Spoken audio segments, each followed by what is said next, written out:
안녕하십니까. 오늘도 여러분과 함께하는 귀한 시간 주신 하나님께 감사드립니다. 오늘은 죽음의 필요성 첫 번째 시간입니다.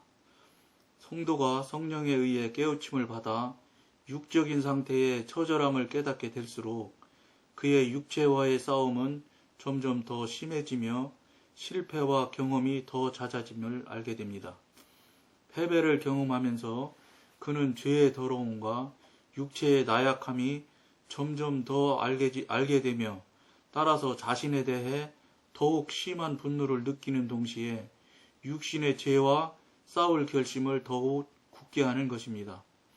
이와 같은 연쇄 반응은 오래 지속되는 수도 있으나 결국에는 십자가의 더욱 깊은 역사를 체험함으로써 구원에 이르게 되는 여정입니다. 십자가가 더 깊은 역사를 이루기 전에 우리 생활에 적절한 준비가 갖추어져야 하는데 그것은 바로 갈등과 실패를 통해서 되는 것입니다. 하나님의 구원을 잘못 알고 있는 많은 성도들이 육신과 투쟁을 함으로써 육신을 정복하려고 한다. 그들은 승리가 자신들이 가지고 있는 능력의 정도에 달려 있다고 생각하고 있다.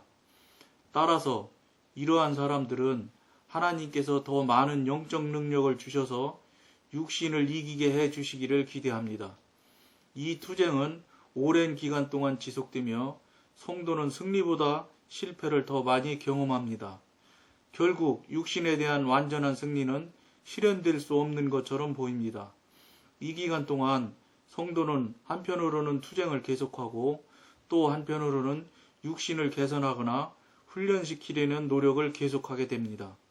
그는 기도도 하고 성경을 상고하기도 하고 육신을 정복해서 길들여보려는 헛된 망상에서 많은 규칙, 즉 붙잡지도 말고 맞보지도 말고 만지지도 말라는 규칙을 세우기도 하게 됩니다. 그는 부지불식간에 육신의 악을 규칙과 좀 더 영적인 훈련을 가하면 육신의 갈등으로부터 해방될 수 있을 것이라고 생각하게 됩니다.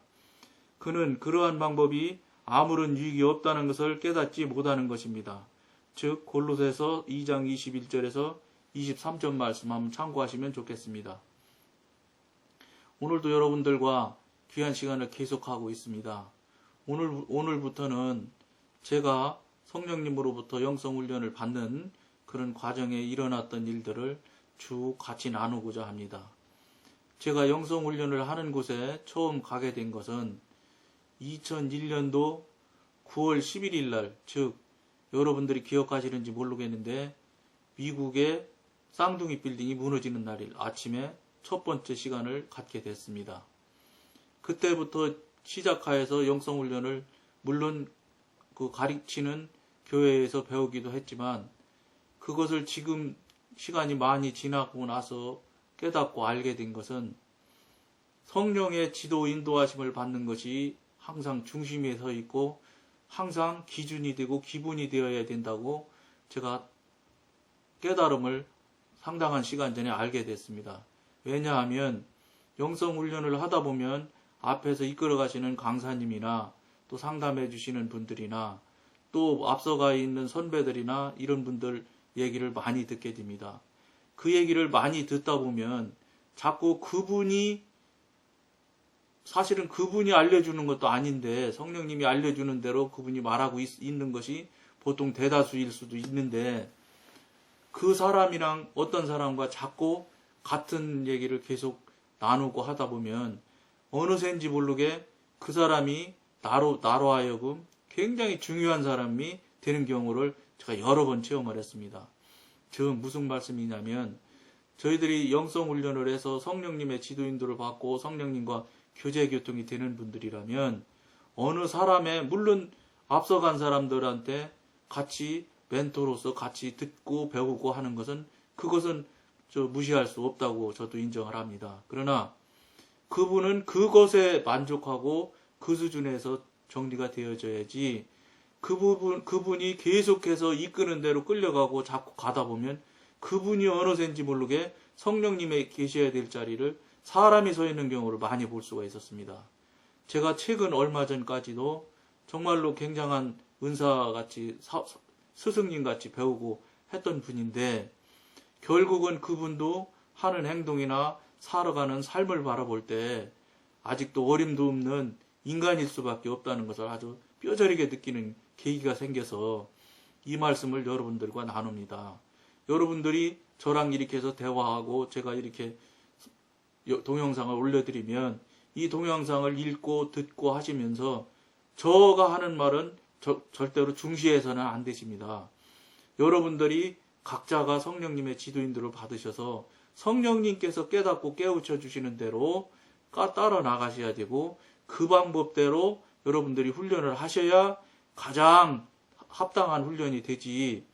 무슨 제가 말하는 또 제가 또 같이 나누는 이 일들이 무슨 원칙이나 된다든지 틀림없는 법칙처럼 이렇게 생각하시면 안 된다는 것입니다.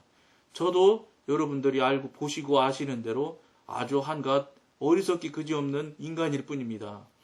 그러기 때문에 우리 성령님께서 은혜 주셔서 영성훈련도 하게 할 수 있도록 환경이나 형편을 이끌어 주신 것으로 저는 믿고 지금까지 오늘날까지 지금 오고 있습니다.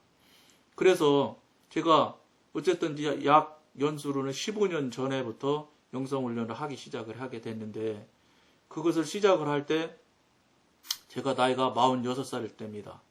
46살 때 이 영성훈련에 대한 것을 최초로 접했을 때 제가 그 당시 생각할 당시에는 어떤 생각을 했느냐면 영성훈련 기간이 제가 그 당시 알고 듣기로는 3년이라는 과정이 있다 이렇게 들었습니다.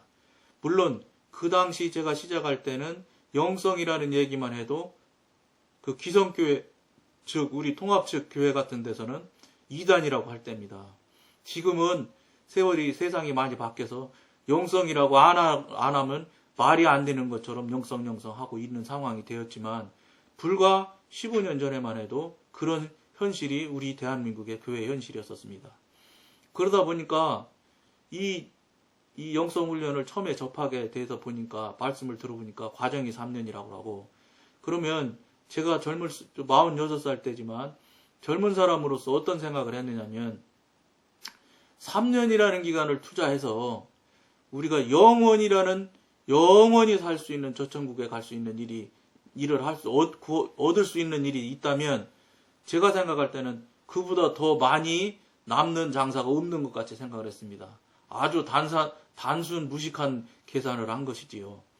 그래서 우리 가족들하고 다 모였습니다. 모여서 처음에는 내가 지금부터 일을 아무것도 안 하겠다. 안 하고 3년 동안 영성훈련만 하겠다. 돈도 벌지 않고 아무것도 안 하겠다. 그러니 우리 3년 동안 먹고 살려면 돈이 있어야 되지 않겠습니까? 그때 제가 아파트에 43평짜리를 살았는데 물론 그걸로 해서 대출도 조금 받아서 대출금에 대한 이자도 잘 못 낼 입장이 되고 물론 약간의 어려움은 좀 있었던 것도 사실입니다. 그래서 어차피 대출금 이자 내는 문제도 문제고 그러니까 이참에 나는 영성훈련을 3년 동안을 완전히 시간을 들이는 그런 그 교육을 받는 일에 직업으로 영성훈련을 하고 싶다. 이렇게 가족회의를 했더니 대답을 안 했습니다. 처음에는. 그러더니 한참 지나서 다시 가족회의를 했는데 우리 아내가 또는 자녀들이 인정을 해줬습니다. 그래서 그 집을 팔고 그러고 약속을 했습니다. 절대로 직장을 다니라거나 돈을 벌어 오라고 하지 않기로 하고 전세로 갔습니다. 그리고 이제 돈을 다 아내한테 줬습니다. 물론 대출금 갚고 하니까 우리 아내 입장으로 봐서는 적은 마음에 꼭 차는 금액은 아닐 수는 있었을 것입니다. 그랬던 어쨌든 합의하에 그렇게 해서 했는데 그러고서 이제 전세로 옮기고 영성훈련을 하게 됐습니다. 영성훈련을 시작을 하다 보니까 그때 당시는 한 달에 한 번씩 그 훈련비 내는 것이 5만 원일 때입니다. 근데 돈을 제가 벌지 않으니까 우리 아내가 돈을 1원도 안 주기 시작했습니다. 그래 어떻게 하겠습니까? 직업이 영성훈련이니. 그래서 계속해서 성령님과 계속해서 정말로 제가 아주 정말로 대단한 고집을 세웠습니다. 나는 영성훈련 동안은 아무것도 안 하겠다. 그러고 계속 한 달 지나가는데 제가 어디서 돈 벌어서 수강료를 낸 것이 아니라 기계묘묘한 방법으로 계속해서 하나님께서 채워주시는 그 귀한 그 은혜를 체험하기 시작했습니다. 책이 필요하면 책 보내주시고 돈이 필요하면 돈 보내주시고 이러면서 영성훈련을 정말로 직업처럼 했습니다. 그러다 보니까 이것들이 이 영성훈련 하는 일들이 우리 아내가 힘들으니까 이제 돈이 없어서 그렇겠지요. 그러다 보니까 약속 위반을 석 달도 못 지나는 것 같습니다. 석 달도 지나지 않았는데 이제 그렇게 막 모든 부분을 끊어 나가고 막 마고 나가고 그러다 보니까 정말로 돈이 단 10원도 없을 때가 있었습니다. 그런데 제가 지금까지 경험하고 체험한 대로 말씀드리면 저희들이 정말로 삶으로 온전하게 하나님한테 맡기질 않아서 그렇지 정말로 저처럼 단순하고 무식하게 정말로 맡기면 하나님이 한 번도 굶기지 않는 것을 제가 확실히 체험했습니다. 그것에 대해서는 제가 정말로 여러분들한테 증언할 수 있는 증인으로서 여러분한테 말씀드릴 수 있습니다. 그러면서 계속해서 영성훈련은 지나갔지만 지금 오늘 말씀처럼 이런 과정이 굉장히 어려움이 있습니다. 여러분들이 생각하는 것보다 성령과 교통하고 교제가 되면 즉시로 내 문제가 해결되고 내가 원하는 대로 척척 되는 것으로 생각하시지만 하시려는지 모르지만 절대 그렇지 않습니다. 성령님께서 이끌어 가시는 방법은 우리가 생각하는 것하고는 다릅니다. 그렇기 때문에 그 다름을 여러분들이 속히 깨달아서 인정해드리고 그것을 그분한테 온전히 맡겨드리는 관계가 하루라도 빨리 될수록 여러분들이 성령님과 교통과 관계가 하는 것이 깊어질 수 있을 것입니다.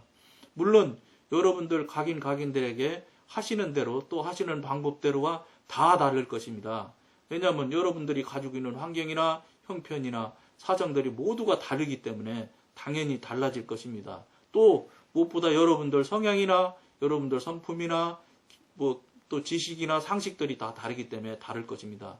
그렇기 때문에 여러분들한테 간곡히 권해드리고 싶은 것은 정말로 단순하고 무식하게 하나님께 온전히 맡겨보라는 것입니다. 진심으로 맡겨보면 정말로 하나님께서 일하심을 여러분들이 체험하시게 될 겁니다. 이제부터는 그런 말씀들을 쭉 여러분과 나누고자 합니다. 그 나눈 과정에서도 혹시 여러분들이 볼 때는 저건 너무 말이 안 된다. 이런 부분도 반드시 있을 겁니다. 그건 당연히 있어야 될 거라고 저는 생각합니다. 왜냐? 제가 한 것이 아니라 하나님께서 하시는 일들이기 때문에 우리 인간이 상상을 한 거나 인간이 감히 무슨 인간의 꾀나 인간의 지혜로 어떻게 해서 되는 일들이 아니기 때문에 사람의 생각이나 사람의 경험으로는 추정이 불가능한 방법을 하나님께서 쓰시는 것을 여러분들이 많이 체험하셔야 됩니다. 체험하시게 될 것입니다. 온전하게 맡기기만 한다면. 왜 또 그렇게 하는지도 나중에 성령님께 여쭤보니 성령님께서 그렇게 해석을 해주셨습니다. 왜 그러냐? 어떻게 해석해 주셨냐면 우리가 생각이나 우리 상식선에서 될 수 있는 일들처럼 처리가 되면 내가 했거나 내가 했다고 자꾸 하는 일들이 수시로 발생할 수 있습니다. 왜냐? 육에 속해 있는 여러분들, 지금 이 방송을 첫 듣는 사람들, 첫 영적인 삶을 시작하고 이제 거듭난 정도의 삶을 사는 분들 같으면 아직도 육에 속해서 육의 온몸에 쩔어 있기 때문에 육의 상황에서 벗어나지를 못하는 경우가 대다수입니다. 그렇기 때문에 나도 모르게 순식간에 자기 합리화를 하고 내가 한 것처럼 하게 됩니다. 그러시기 때문에 성경 말씀에서도 보면 도저히 방법이 사람으로서 할 수 없는 방법들을 하나님께서 쓰시는 것을 우리가 볼 수 있고 깨달을 수 있습니다. 저도 그렇게 하는 방법이 수도 없이 계속 있었습니다.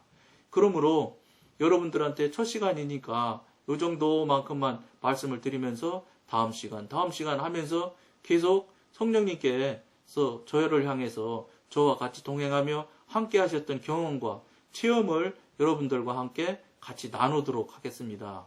그러니까 열심히 여러분들도 들어주시고 또 저를 위해서 기도해 주시면 같이 기쁘고 즐거운 마음으로 나누는 마음으로 함께 가기를 간절히 빌고 원합니다. 오늘은 여기까지만 하겠습니다. 감사합니다.